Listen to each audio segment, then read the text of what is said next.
Para esta primera parte necesitamos obtener si el sensor está apuntando hacia el norte y utilizamos la ayuda de un celular con brújula y apuntando el sensor hacia la misma dirección podemos ver que el programa hecho en Python nos dice que está apuntando efectivamente hacia el norte.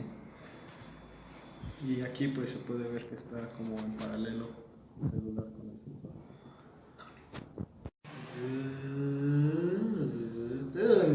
Quitamos, movemos, y se puede ver cómo Okay. estamos haciendo el punto para obtener el valor de la aceleración. Para eso modificamos nuestro código y a continuación les vamos a mostrar el resultado que daría con esta fijo.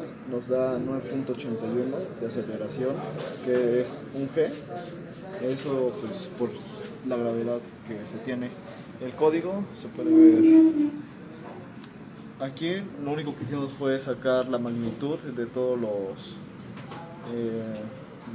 de X, de Y, de Z, y con eso pues obtuvimos el valor de la aceleración. Esto nos daría un valor de, digamos que 256. Para eso lo dividimos entre 256 para quitarle, digamos que el término de un G, y lo multiplicamos por 9.81, que consideramos eso como nuestra gravedad. A continuación se muestran los valores de cada sensor, del acelerómetro, del magnetómetro y del giroscopio, que son los que se obtienen a través de nuestra IMU. Estos los enviamos al Arduino y como ahorita podemos ver si lo pausamos el auto scroll, pues nos da un valor en el acelerómetro. Nosotros hicimos una conversión para que ya nos los diera de hasta 255 y que nos diera en metros sobre segundo al cuadrado. Otro de los valores que tiene es el magnetómetro. Aquí pues se le puso el valor que tenía en X, en Y y en Z de su respectivo vector. Y finalmente el último sensor que es que lo compone la IMU es el giroscopio. El giroscopio pues lo que te ayuda es para determinar el ángulo en el que nuestra unidad se encuentra, y para eso pues se utilizan los degrees por second, y en nuestro caso lo que se recibe son milidegrees por segundo, teniendo un máximo de 2000 degrees por segundo. Este sensor cuenta con un acelerómetro que es capaz de medir en tres direcciones, en el eje X, Y y Z. Esto funciona porque posee una masa en el interior que al moverse provocan un estiramiento en las placas y esto hace que se pueda medir. El último sensor que compone una IMU es el magnetómetro. Los magnetómetros son dispositivos que sirven para cuantificar la fuerza magnética que hay a su alrededor. Los primeros que surgieron fueron las brújulas, que eran dispositivos muy antiguos que eran capaces de reaccionar a elementos ferromagnéticos, y pues actualmente lo que se utilizan son los MEMS, los cuales son componentes muy pequeños que son sensibles a estas fuerzas. Entre los tipos que existen de magnetómetros se encuentran los magnetómetros escalares y los magnetómetros vectoriales. Los primeros de ellos miden la fuerza total del campo magnético al cual se encuentran sometidos, y los segundos pues tienen la capacidad de medir cada componente de la dirección del campo magnético en X, Y y Z, y esto sirve para medir lo que serían los campos fluctuantes, y lo hacen a través de un núcleo saturado. Como se mencionó anteriormente, nuestra IMU hace uso de lo que serían los sensores tipo MEMS, los cuales son muy pequeños y permiten que cada vez sean más reducidos el espacio que llegarán a ocupar. Estos sensores lo que hacen es basarse en el principio de Lorentz, que el principio de Lorentz lo que te dice es de que si hay la presencia de un campo magnético, hace una variación en lo que sería el conductor.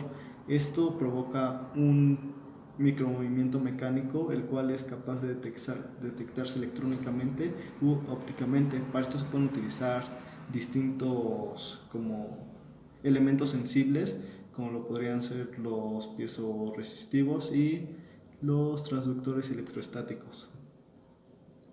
Estuvimos hablando de que nuestra IMU tiene tres ejes, el X, Y y Z, y ahora vamos a mencionar hacia dónde iría cada lado. Como podemos ver aquí más de cerca, se encuentra pues impreso en lo que sería el PCB hacia dónde iría cada dirección. Por ejemplo, el Y nos dice que va hacia arriba, si lo vemos aquí para allá, y tiene un sentido hacia este lado, que es como cerrando la mano derecha. La X va de manera perpendicular y va hacia donde apunta mi pulgar.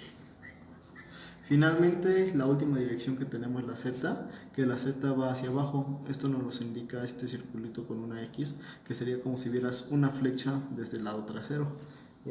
Por ejemplo, en el celular, como se mencionaba en los videos, igual se tienen estos tres ejes.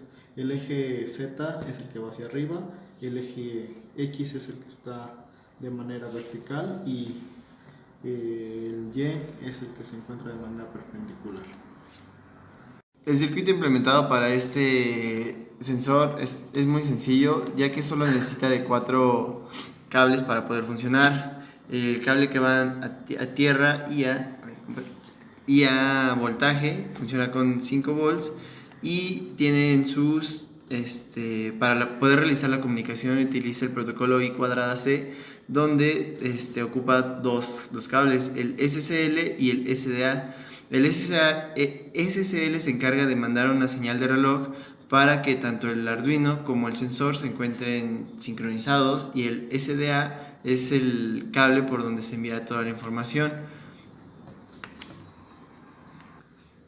A continuación vamos a explicar el código que fue provisto por el profesor. En total son 6 archivos. El primero es el min imun un9AHRS, el segundo es el compass, después sigue el DCM, el I²C, el output, el vector y el matrix. El primero de ellos que vamos a explicar va a ser la parte del vector.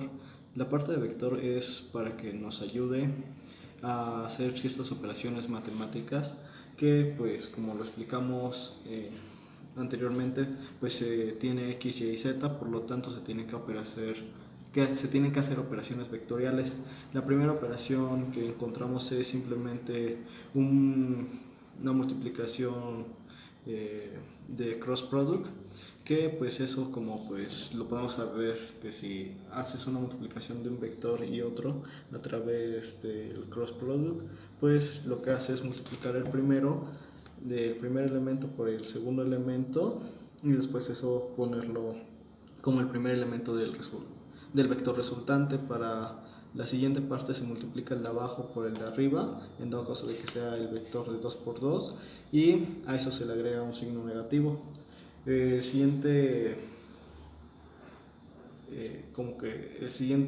multiplicación que se tiene pues sería el producto punto, y después otra de las operaciones de las que se basa la álgebra vectorial sería multiplicar por un escalar, que multiplicar por un escalar simplemente es multiplicar cada elemento del vector por un número, y este no se ve afectado a diferencia de las operaciones anteriores. Y pues, por ejemplo, si tenemos un vector de 4 por 4 y los elementos son 1, 1, 1, 1 y lo multiplicamos por un 3, entonces ahora en cada parte de ese vector pues va a haber un 3. La última operación matemática que se utiliza para los vectores es la suma, en las cuales aquí, como podemos ver, se ingresa un vector de entrada, un segundo vector de entrada y un vector de salida. Para poder sumar dos vectores es necesario que sean de la misma escala, y eso sería todo por la parte de vectores. A ver, ahora vamos por base. La siguiente parte es para multiplicar una matriz de 3 por 3. Esta matriz pues lo único que recibe pues sería una matriz A y una matriz B, que son las que vamos a estar recorriendo, y la vamos a guardar en lo que sería la matriz mat, que eso nos daría el resultado de multiplicar la matriz A por la matriz B. Bien.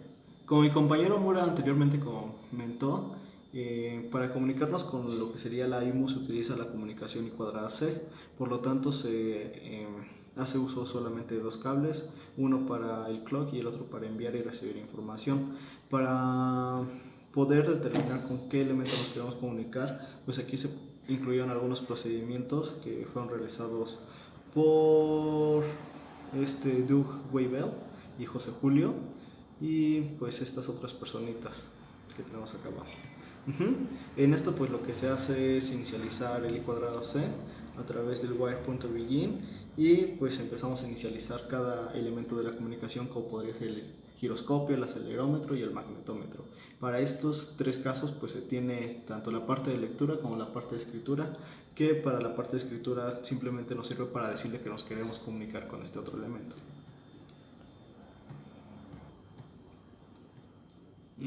La parte del archivo de DCM lo que se encarga es de corregir los ángulos y pasar de roll, pitch and yaw a las medidas correspondientes, y para eso pues se hacen uso de las operaciones vectoriales de las matrices, como vimos anteriormente. Por ejemplo, aquí podemos ver que se incluye el vector.product de una variable temporal que le mandamos llamar. También en este caso se hace una corrección del drift, en las cuales se incluye el magnetómetro y el acelerómetro. Vamos a revisar va a ser la parte de lo que sería nuestra brújula o magnetómetro, en la cual pues lo que se hace es sacarle el coseno del ángulo de roll y pues se pone a una variable. Esto nos sirve para sacar, digamos, que el valor absoluto que tiene la magnitud en X, la magnitud en Y de nuestro magnetómetro.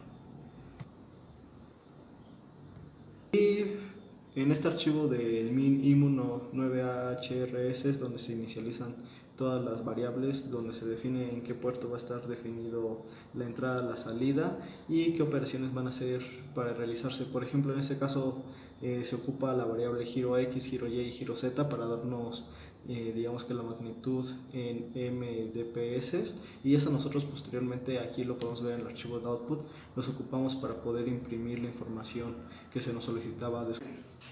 Para esta parte final decidimos hacer una interfaz donde copiara los movimientos del sensor, dependiendo si lo giras a la izquierda, derecha, enfrente, la pelota que está aquí enfrente Aquí se va a la va derecha, a imitar los movimientos. izquierda, hacia enfrente, atrás, y también puede ir hacia atrás, derecha, izquierda. Y pues a continuación vamos a mostrar el código. Nosotros decidimos utilizar el software que se llama Processing. Estamos ocupando la versión 3.5.3 y para esto estamos leyendo nosotros a través del puerto serial, que sería el COM14, a una velocidad de 9600. La verdad fue muy sencillo el programa. Lo único que hacemos aquí es decir que dibuje una elipse en modo centro, y aquí nosotros le decimos dónde queremos que esté centrado. Para eso ocupamos una variable que sería X y las dos siguientes parámetros significa cuánto tiene de ancho y de alto cada uno.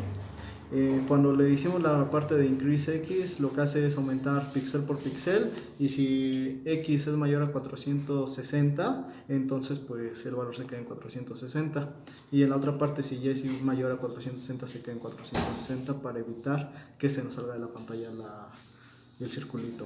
Aquí en la parte de serial event hacemos la lectura de lo que nos estaría mandando nuestro Arduino, que vamos a checar el programa. El programa es el mismo que explicamos hace rato, lo único que modificamos es la parte de mostrar la información. Aquí se tiene la parte donde nosotros ocupamos los ángulos de pitch y de roll. Si el pitch era mayor a 20 grados, entonces eso significa que está yendo hacia enfrente. Si el pitch es menor a menos 20 grados, significa que está yendo hacia atrás. Eso mismo con el roll, que nos ayuda a determinar si está yendo a derecha o izquierda, y en dado caso de que se encuentre entre esos valores, no estaría haciendo nada nuestro sensor y pues no avanzaría en ninguna de las direcciones.